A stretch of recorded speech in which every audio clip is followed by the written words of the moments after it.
కొంతమంది maturity levels high ఉంటాయి కాబట్టి వాళ్ళు హ్యాండిల్ చేస్తారు, కొంతమంది చేయలేరు, కొంతమంది డిప్రెషన్లోకి వెళ్ళిపోతారు. ఇట్లా different things people can not deal with it. కానీ మనం ఏంటంటే అర్థం చేసుకోవాల్సింది, లైఫ్లో failures and successes back to back అది ఒక సేమ్ బోట్లో వెళ్తూ ఉంటాయి. సక్సెస్ ఇవాళ వచ్చింది కాబట్టి నెక్స్ట్ టైం కూడా సక్సెస్ వస్తుందని లేదు, ఇవాళ ఫెయిల్యూర్ వచ్చిందని రేపు కూడా ఫెయిల్యూర్ వస్తుందని లేదు. So this is not the end. So మనం ఇవాళ సక్సెస్ వచ్చింది, సో రేపు కూడా సక్సెస్ వస్తుందని గ్యారంటీ లేదుగా, లేదు. సో రేపు మళ్ళీ కొత్తది స్టార్ట్ చేయాలి. సో ఫెయిల్యూర్స్ వచ్చినప్పుడు especially getup and walk and మళ్ళీ ట్రై చేసి ఫస్ట్ నుంచి ట్రై చేసి సక్సెస్ అవ్వాలి. కానీ ఇప్పుడున్న జనరేషన్ ఏదైనా ఒక ప్రాబ్లం వచ్చినా, లవ్ ఫెయిల్యూర్ వచ్చినా, ఎవరైనా మోసం చేసినా, సూసైడ్ చేసుకోవడం, వాళ్ళ ఫ్యామిలీని సఫర్ చేయడం, ఇలాంటివన్నీ జరుగుతున్నాయి. మీరు ఎలాంటి సజెషన్స్ ఇస్తారు మ్యామ్? మా అమ్మాయికి అయితే నేను ఇది చెప్తాను, that's all I will say. Failures success గురించి ఇప్పుడే చెప్పినట్టు, మనం ఏమి చేసినా లైఫ్లో అవి రెండే ఆప్షన్స్, అదే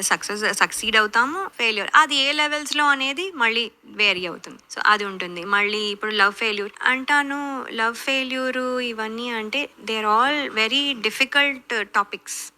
ఇవి మనం డిస్కస్ చేసుకుంటే ఇది ఎలా వెళ్తూనే ఉంటుంది. అంటే ఇప్పుడు మీకు లవ్ మీ పేరెంట్స్ ఇచ్చే లవ్ కంటే ఎవరైనా ఇచ్చేది ఎక్కువ, ఏదో ఒక రీజన్ వల్ల వర్క్ అవ్వలేదు. ఇప్పుడు కాకపోతే రేపు పెళ్ళయ్యాక వర్క్ అవ్వకపోవచ్చు. కొంతమందికి అలా అవ్వట్లేదు, కొంతమందికి ఇది, కొంతమంది ఈగోకి పోయి పాడు చేసుకుంటున్నారు. Whatever their scenarios are, ఏదైనా ఆ సినారియో అవ్వనియండి. కాకపోతే మీకు ఏదైనా వర్కౌట్ అవ్వకపోతే గో లుక్ అహెడ్. ఇంకా బాగు చేసుకోగలమా చూసుకోండి. బాగు చేసుకోలేకపోతే అది ఇంకా నాకు ఇది అవ్వదు, ఈ రిలేషన్షిప్ నాకు పెయిన్ ఇస్తుందంటే ఇలా పట్టుకొని కూర్చోవద్దు. Let it go. అసలు చనిపోవడం అనేది ఆప్షనే కాదు, అది అసలు that is not okay at all for anybody. అసలు ఆ థాటే నాట్ ఓకే. అది వీక్ పీపుల్ అని కాదు, పేరెంట్స్ని, మీ లవ్డ్ వన్స్ని, ఎవరైతే మీరు మిమ్మల్ని ప్రేమిస్తున్నారో వాళ్ళందరినీ హర్ట్ చేస్తున్నారు. మీరు మిమ్మల్ని హర్ట్ చేసుకోవట్లా, మీరు అనుకుంటున్నారు నేను దాన్ని హర్ట్ చేసుకుంటున్నానని. అది ఒక ఆవేశంలో తీసుకున్నారు. అది 2-3 days అవుతే ఆ ప్రాబ్లం రిజాల్వ్ అయిపోతుంది ఇంకో రకంగా, ఆర్ మీరు యాక్సెప్ట్ చేసేస్తారు. మన పేరుని మనం యాక్సెప్ట్ చేసేస్తాం కూడా ఇస్తే. సో ఇవన్నీ ఉంటాయి. హరీగా డెసిషన్స్ తీసుకొని చచ్చిపోయి ఇవన్నీ చేయాల్సిన అవసరం లేదు. మనం రిలేషన్షిప్ని మనం బాగు చేయించుకోగలం అనుకుంటే చేసుకుందాం. చేసుకోలేనిది పరిస్థితి వచ్చిందంటే దాన్ని పట్టుకొని కూడా వేలాడొద్దు.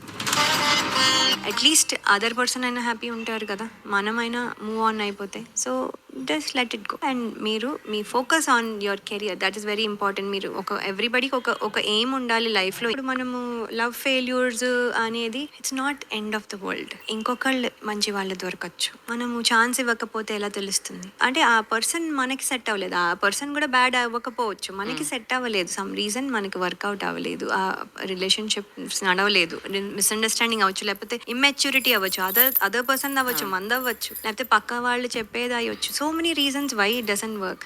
సో అవన్నీ ఏంటో ఐడెంటిఫై చేసి క్లారిటీ తెచ్చుకొని మీకు ఏం కావాలో చూసుకొని దాన్ని ప్రకారం వెళ్ళండి. Don't hurt anybody, don't hurt your self. Love లో ఫెయిల్యూర్ అయి బాధపడే వాళ్ళు చించుకోవాలి వీళ్ళు ఏం చెప్తున్నారు ఏంటి అని. ఆయన కొన్నిసార్లు మనం బియాండ్ మన చేతిలో ఉండొచ్చు, మనం నిజంగా నమ్మించేయచ్చు, మనం ఫీల్ అని అవ్వచ్చు, కానీ ఆ పొజిషన్ లో ఉండద్దు ఎవరు. నేను కోరుకుంటున్నాను, చాలా పెయిన్ఫుల్ గా ఉంటుంది అండ్ ఇట్ ఇస్ హార్డ్.